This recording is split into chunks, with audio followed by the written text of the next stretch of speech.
Mitra bisnis, dunia pendidikan kita sedang carut-marut termasuk sistem penerimaan murid baru.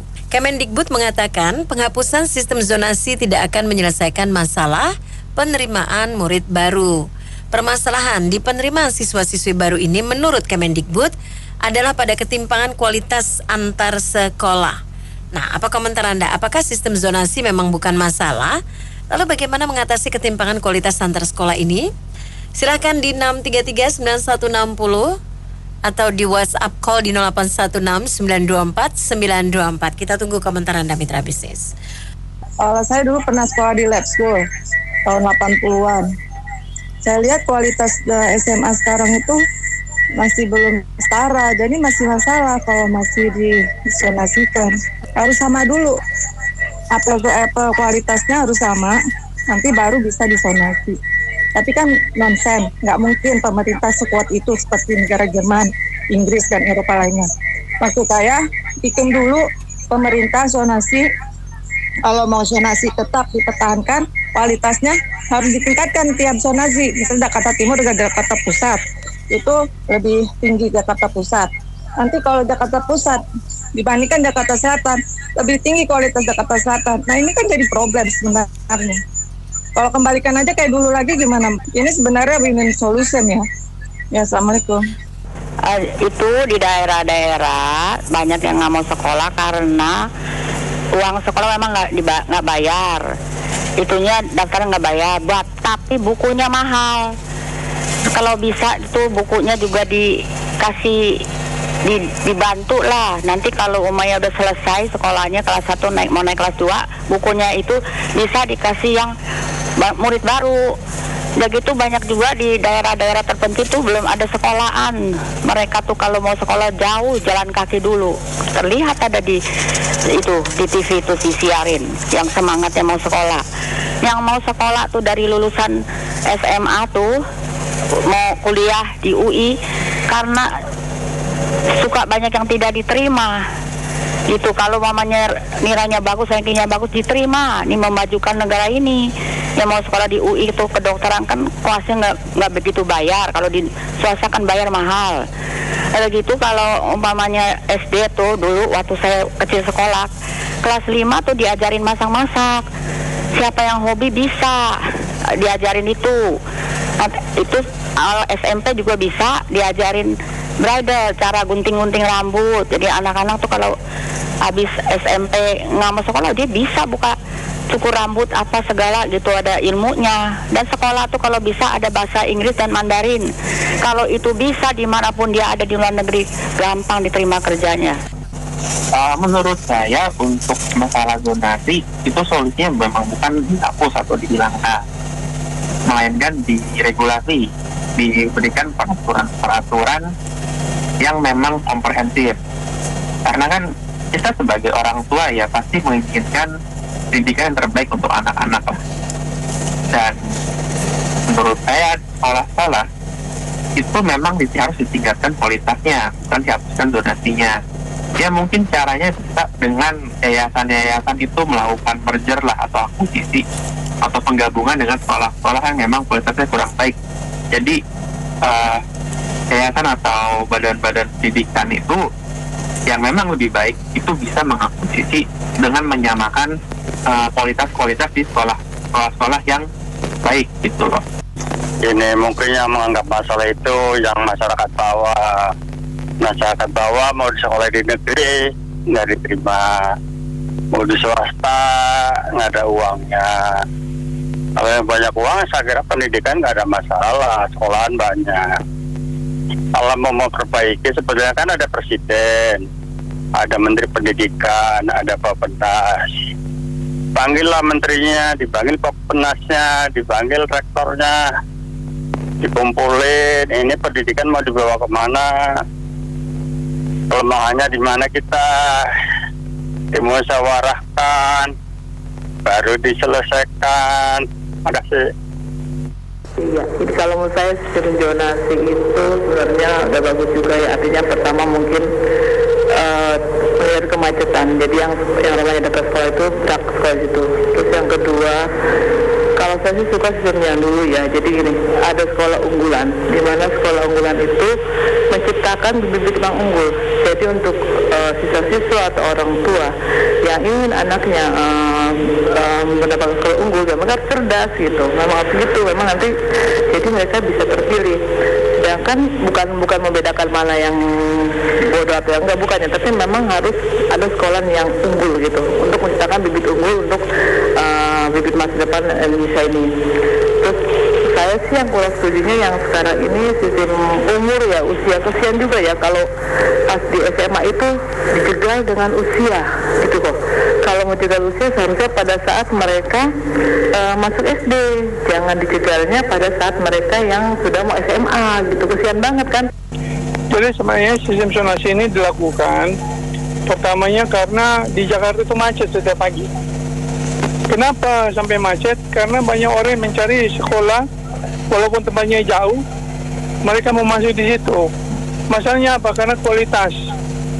Bagaimana meningkatkan kualitas sekolah? SDM guru-gurunya itu harus diperbaiki. SDM-nya diperbaiki dengan cara apa? Kesejahteraan ditingkatkan, trainingnya diperbaiki. Jadi zonasi itu kalau dicabut, kualitas sekolahnya itu ditingkatkan, secara otomatis orang tidak akan pergi jauh untuk mencari sekolah kualitas di tempat lain gitu loh. Di daerah dekat-dekat dia kalau ada sekolah berkualitas ya pasti mereka masuk di situ. Gak mungkin orang dari Jakarta Selatan mau pergi ke pusat, dari pusat mau pergi ke selatan hanya mencari sekolah yang bagus.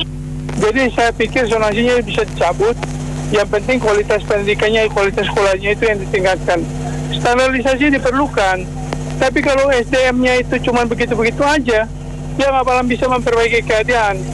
Oleh karena itu, kesejahteraan ditingkatkan, pelatihannya ditingkatkan, kualitas SDM-nya bagus, guru yang mengajar bagus, otomatis kualitas sekolahnya bagus, ya semua orang pasti nggak bakal pergi jauh-jauh lah, pasti cari di sekitar gitulah. Makasih. Gini ya, sistem zonasi itu nggak salah. Karena sebelum menetapkan sistem zonasi itu sudah mempelajari dan meminta survei dan meminta akademisi, memasukkan dari akademisi. Yang salah itu adalah kualitas, memang benar, bukan hanya kualitas guru kita, bukan hanya kualitas sekolah saja, tapi kualitas manusia kita, kualitas SDM kita memang bermasalah. Kalau kualitas SDM kita bermasalah, otomatis kualitas guru juga masalah, sudah pasti. Itu yang pertama.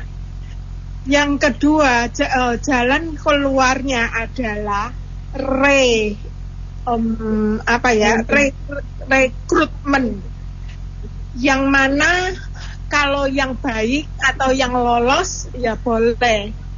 Kalau yang tidak, sebaiknya diganti dengan anak-anak yang baru lulus. Itu akan lebih baik dan lulusnya adalah benar-benar untuk mengajar, benar-benar memiliki skill. Yang ketiga, karena di Indonesia ini ya sudah sejak dahulu direkayasa atau dirancang secara politik bahwa supaya kita ini tidak maju. Kenapa saya katakan seperti itu? Contoh, para PNS kita. PNS kita itu kenapa kok buruk banget? Karena yaitu, satu, kalau berbuat salah tidak bisa dipecat. Harus SP1, SP2, pokoknya tindakannya itu panjang sekali. Hingga membuat birokrat kita menjadi tong sampah. Yang keempat,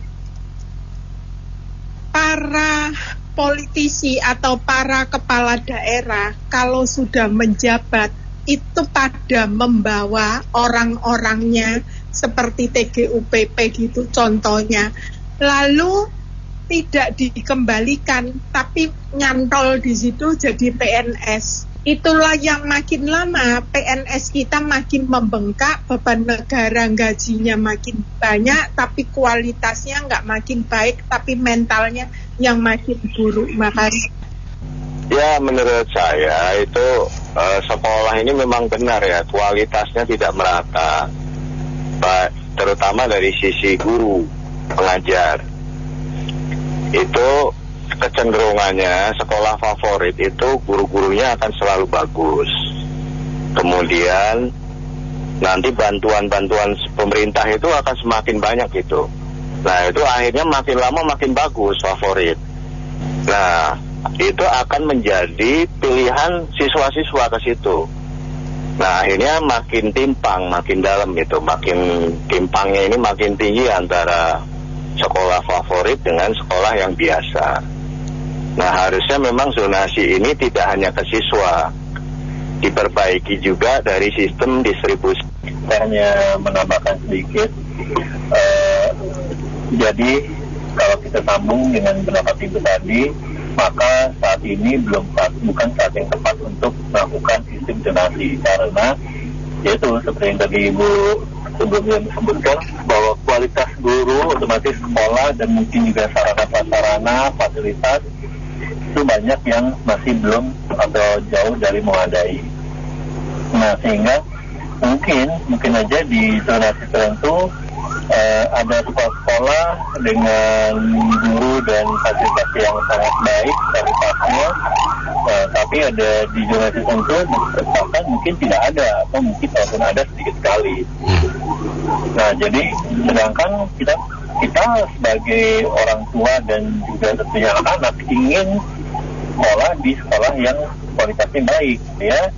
Nanti masa depannya dan juga pada saat masuk ke pendidikan tinggi dan seterusnya, tentunya ya hasil pendidikan dari sekolah yang kualitas baik membentuk anak yang baik pula. Tentunya seperti itu gitu loh. Sebenarnya sih carut-marut pendidikan itu bukan terletak pada aturan ya, keputusan seperti zonasi. Zonasi itu sebenarnya sudah bagus ya untuk mengatasi ketimpangan. Hanya saja masih banyak oknum-oknum tuh yang mencari celah untuk memanfaatkan, mencari polusi itu loh. Jadi dari sisi zonasi nggak bagus. Cuma persoalannya itu akhirnya apa?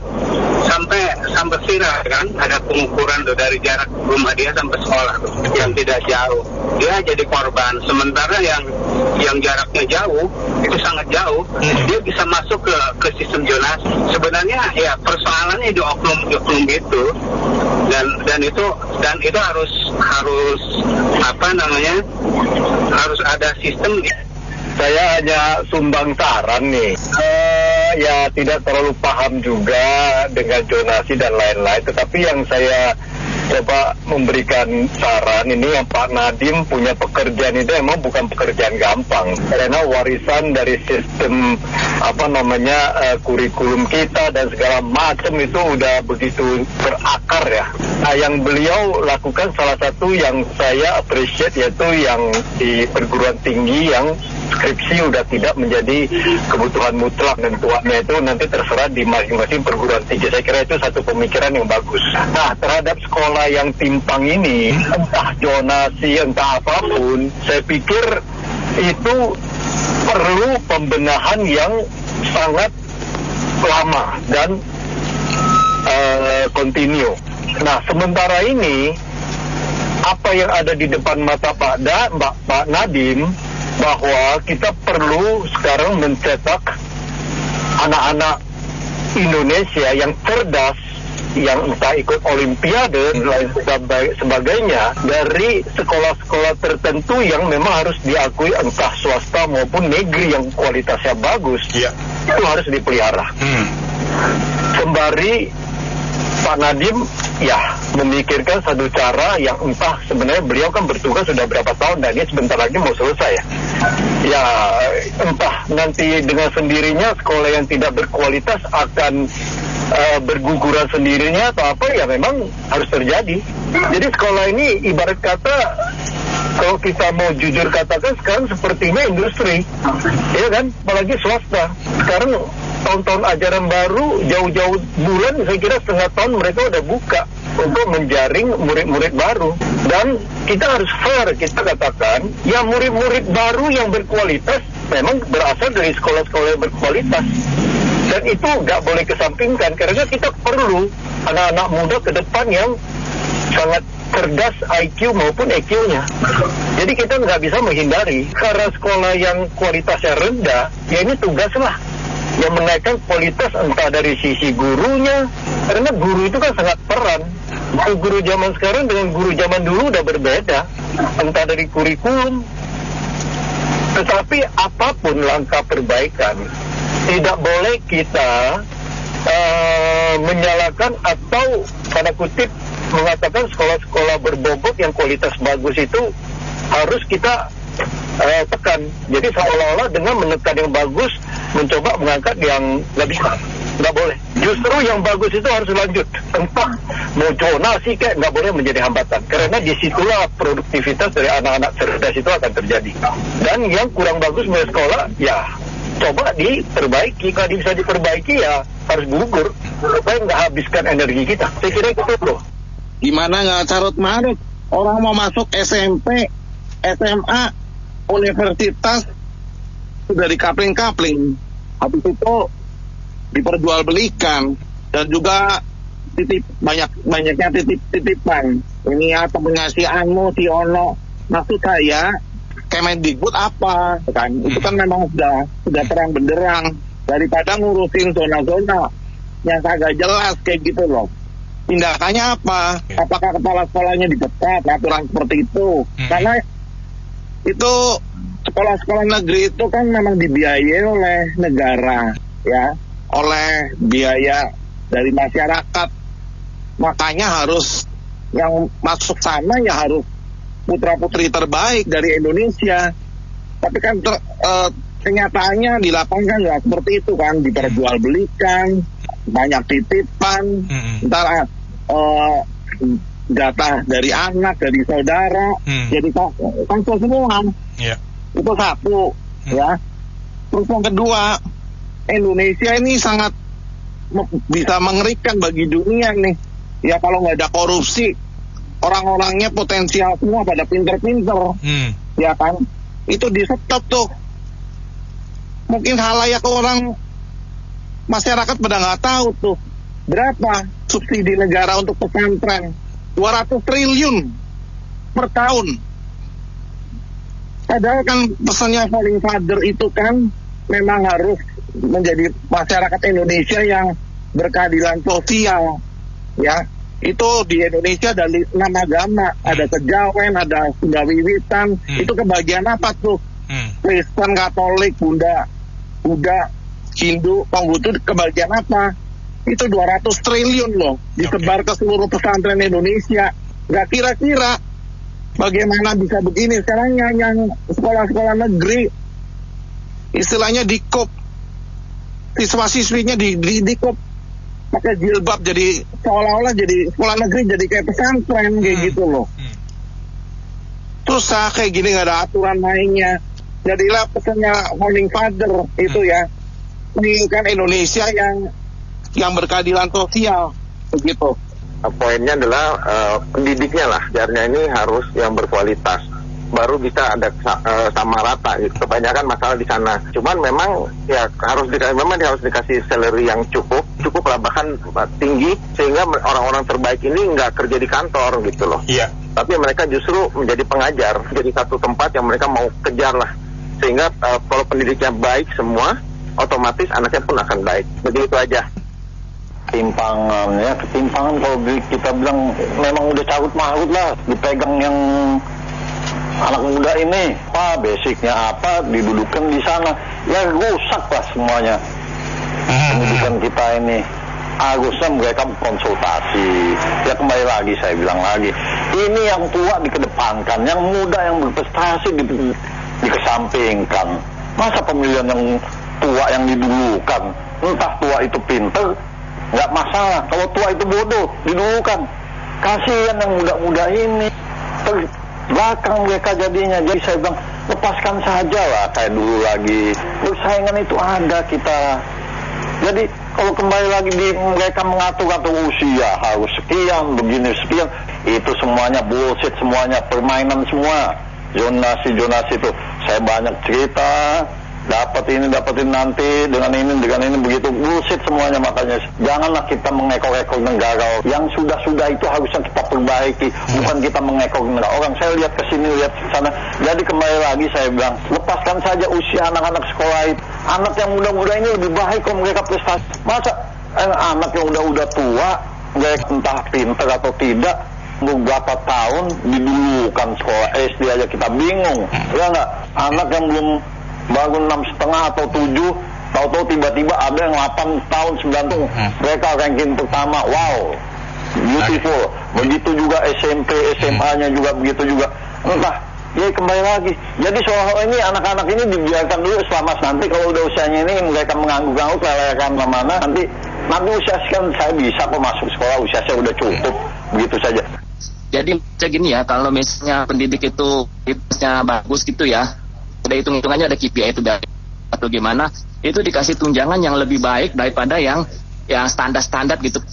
Kayaknya kalau di Indonesia ini kan kayaknya semuanya kayak sama Yasa ya, yang gajinya kayak gitu sama yang bagus sama aja gajinya gitu Pak. Itu susah dapat pendidikan yang bagus, mesti dibedain Pak ya, ada KPI. Kalau ada KPI terus gajinya bagus, lama-lama juga nggak usah pakai sonasi. Kalau misalnya sudah ada KPI terus kualitas pendidikannya bagus, digajinya bagus juga, nanti banyak tenaga bagus. Dan juga kalau bisa itu sekolah-sekolah tuh bangunannya jangan kayak sekarang ya, putusnya SDN tuh suka banyak yang atau nggak bagus, dibetulin lah itu. Udah gitu juga selain tenaga pendidik lebih banyak yang berkualitas, sekolahnya juga saya hype nih Pak ya, kayak waktu saya masih sekolah itu juga diadain ini setiap hari tuh dicek tas-tas anak sekolah tuh kan. Saya lihat anak sekolah itu di DKI juga banyak yang itu, SMP, SMA kebanyakan tuh pakai baju itu, bawa golok ya, narkoba atau apa gitu ya. Itu kalau bisa tuh yang suka tahu-tahuan dididik pakai TNI atau polisi gitu ya.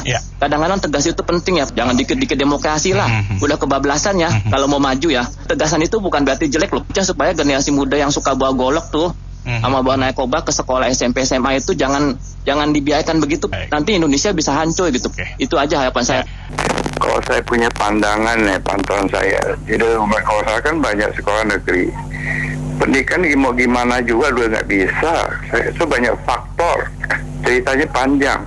Coba lihat ya, anak sekolah terutama negeri, waktu mau berangkat sekolah mereka ramai-ramai rokok dulu. Makanya masih saya ngomelin, ini generasi bangsa yang kacau. Mereka diem aja gitu. Nah itulah. Jadi pendidikan di sekolah apakah nggak diajari nggak boleh merokok? Mungkin kebebasan demokrasi kali terserah mau merokok ke mau datang sekolah yang penting lu bayar. Ya gitu lah kacau. Apa istilah pendidikan bangsa? Jadi banyak lagi faktor-faktor lain. Jadi saya lihat masa depan pendidikan kita ya gitu-gitu aja dah. Jadi nggak bisa berkembang gimana. Terima kasih. Dalam salah satu artikel atau presentasi salah satu konsultan besar ya, Big 4, Big 5 di Jakarta di depan Kementerian Pendidikan itu disampaikan bahwa ada 4 pilar dari perbaikan pendidikan di Indonesia, yaitu kurikulumnya, kemudian infrastruktur sekolahnya, kemudian kualitas daripada guru pengajar, dan kepemimpinan dalam hal ini kepala sekolah. Nah, saya ingin menyoroti dari sisi kepala sekolah. Mungkin Pak Nadiem juga harus membuat sebuah merit system yang baru untuk penunjukan kepala sekolah. Karena ini bicara leadership juga, kualitas ini. Kalau kita lihat sekarang itu banyak kepala sekolah itu yang dia jadi kepala sekolah karena satu, masa kerjanya paling lama gitu. Jadi lomba tua lah gitu, kira-kira. Siapa yang paling lama kerja situ. Yang kedua, kadang kepala sekolah ditunjuk purely karena pendidikannya. Jadi orang banyak juga, beberapa oknum cari S2, S3 bodong pun dijabanin, yang penting cepat jadi oknum kepala sekolah. Padahal kemampuannya mengajar, managerial skillnya di dalam education institution itu ya nol besar. Yang ada dia mikir gimana biaya doktoral gua kemarin bisa balik modal ya, dengan pungli-pungli yang disamarkan dengan berbagai nama-nama yang bagus gitu. Nah oleh karena itu bagaimana ya kalau sekolah-sekolah ini tidak menjadi favorit, maka daripada pemerintah harus memikirkan sistem yang begitu rumit, atau dalam hal ini Pak Nadiem itu KPI dari kepala sekolah. Kenapa sekolah kamu jadi nggak favorit dengan sumber daya yang ada di tanganmu aja? Jangan samakan sumber daya yang ada di kota kecil dengan yang ada di kota besar misalnya. Tetapi jangan sampai kepala sekolah itu kalau seseorang diangkat jadi kepala sekolah hanya maut yang memisahkan dia dari jabatan itu. Jangan sampai. Kalau perlu tiap tahun atau tiap 2 tahun dia bisa berganti kepala sekolah. Kepala sekolah bisa datang dari milenial yang usia 35-40. Tapi jangan cuma modal usia muda juga ya kan. Banyak juga yang kamu bisanya apa? Ya saya usia muda, milenial. Isi kepalamu nggak ada juga gitu, sama juga. Jadi yang benar-benar kepala sekolah itu menjadi jabatan yang prestis, jabatan yang memang memimpin dari siswanya, gurunya maupun infrastruktur yang diberikan tadi gitu.